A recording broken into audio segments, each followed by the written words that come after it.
Hi, I'm Dr. Pompa.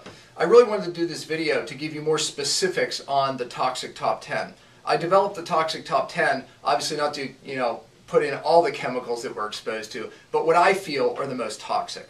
What you have to understand is you don't go through and just change all these things at once. Matter of fact, my advice to you is just change one at a time. Obviously, you could be very overwhelmed if you thought you had to clean out your houses and change everything at once. But here's the point that I really want to make before I get started.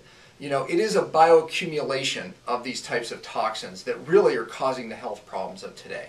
So in other words, when these things are studied for toxic effect, whether it's a cleaner or whatever, even plastic, they typically look at a short-term exposure. But really not many studies, if any, are done on long-term exposure. And the way I like to explain it to the patients is this. We all have a bucket that really, genetically accumulates toxins. And it's an easy way to think about it. As we're, aging from the time we're in utero and mom till how old you are now, your bucket starts to fill. And just to prove that point, I'll tell you one fact. The number of amalgam fillings in mom is exactly proportional to the amount of mercury in the baby's brain. And that's right from the Duresh study and also a World Health Organization study. So that's obviously one of the toxins in the Toxic Top 10. But the point I'm making is this. We think of just things being poisonous and it being toxic. However, it is the bioaccumulation or the stockpiling of these chemicals that are causing so many health problems, especially hormone dysregulation.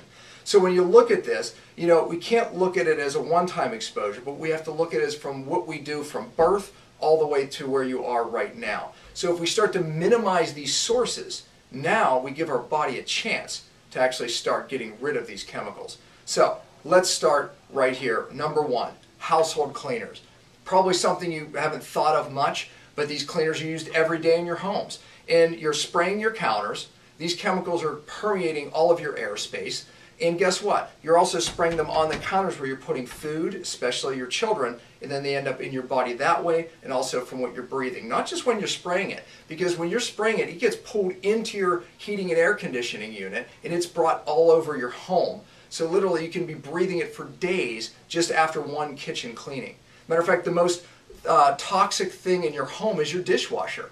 From the dishwasher, you have a toxic gas that is formed. First of all, we're using toxic chemicals as the agents to clean our dishes. Then we're also using city water. So you have chlorine and fluoride coming in this way, meeting with these chemicals, petrochemicals typically, and it forms a toxic gas. This gas permeates your home at about 1 liter per minute. And guess what? You're breathing it in every square inch of your home. Most toxic gas you and your children could be breathing. And guess what? Most of them, hormone disruptors, causing the inability to lose weight, causing other health problems, but really just bioaccumulating in your body. When we look at the toxic or the chemical revolution that started after World War II, we had 80,000 chemicals introduced into our commercial workplace, etc., into our homes. Only about 5 of those have ever been tested. We have about 1,500 new chemicals introduced every year. So many of those are being used in your home. Matter of fact, according to the EPA, inside your home is more toxic 5 to 7 times than the worst day in Los Angeles. So when we're looking at toxicity, when we're looking at the green movement, we need to be focused on what's happening in our home. Because guess what? Our homes are sealed containers. We're building homes tighter and they're holding the chemicals in. We better move to number 2. Number 2, we're looking at the contents in our home. Remember, building homes tighter. All these things are coming into our air home space and staying there, very little ventilation. At least the older homes that weren't built as well, they actually had some natural ventilation. Today's homes do not. Looking at carpets. Little experiment, I can't recommend you do this at home, but it's true. If you took some type of cylinder and you put a mouse in the cylinder and you put a piece of carpet or the padding of the carpet in with the mouse, and you took another tube and put a mouse in without padding or carpet, well, in the morning you'd have a dead mouse and a mouse still living. You can figure out which one. This stuff is toxic, contains formaldehyde, contains things called VOC, volatile organic compounds, in the glues, in the fabrics, flame retardants. Oh yeah, and if you get the Teflon, the stain coating, then that creates even more of a problem. Very, very toxic. Little children playing on carpets, one of the most toxic things in your home. Not to mention furniture. Furniture has all kinds of foams which contain petrochemicals, cancer causers, benzenes, a lot of problems. Mattresses, pillows, things that you're sticking your face on all through the night. These things cause major, major hormone disruption. And something else, flame retardants. Flame retardants are in the mattresses, the pillows, and also they are in all the furnitures and the appliances. Your computer, you get a new computer or a television, Consumer Report shows that it's in all of these things. These things are being found in every person in America, and definitely in dangerous levels. So we haven't seen even the beginning of the dangers of these flame retardants. But I can tell you this, major hormone disruptors, PFOAs, big problems with these. Furniture, carpets, look, they're easy solutions. With the number one, I should have gave you that first, the simple solution, you can even make your own cleaning products. So cost is not a factor there. However, today you can buy easy chemical switches, healthy products in any grocery store in America. Please make the switch. The switches for the contents in your home, if they're over 2, 3, 5 years old especially, they're off-gassed. Forget it. Don't worry about it. But from this point on, when you buy new, buy safe. Try not to buy furniture with pressed wood. Buy real wood. Hardwood floors, better than carpets. They also make natural wool carpets. Carpets without Stainmaster, things like that. You don't want those chemicals brought into your home. So start new with the appliances. As far as TVs and those things, you have to let them off-gas in your garage before you bring them into your home, and please keep your children away. We better move to number 3. Number 3 is water. Water is definitely something that is causing a lot of problems. When I lecture out in communities, it still amazes me how many people are drinking city water, which contains chlorine, fluoride, which is known to cause bone cancer, especially in boys, and it's a major, major toxin. I could do a whole piece on just how toxic fluoride is. But we know now that many places are taking it out of the water because of the research that shows the link to cancer. Chlorine, obviously, it combines with something, which are called natural organics in the water, and it causes something called trihalomethanes, which are major cancer causers. So we got to move away from water. Simple switch solution. Watch my video on my website, drpompa, drpompa.com.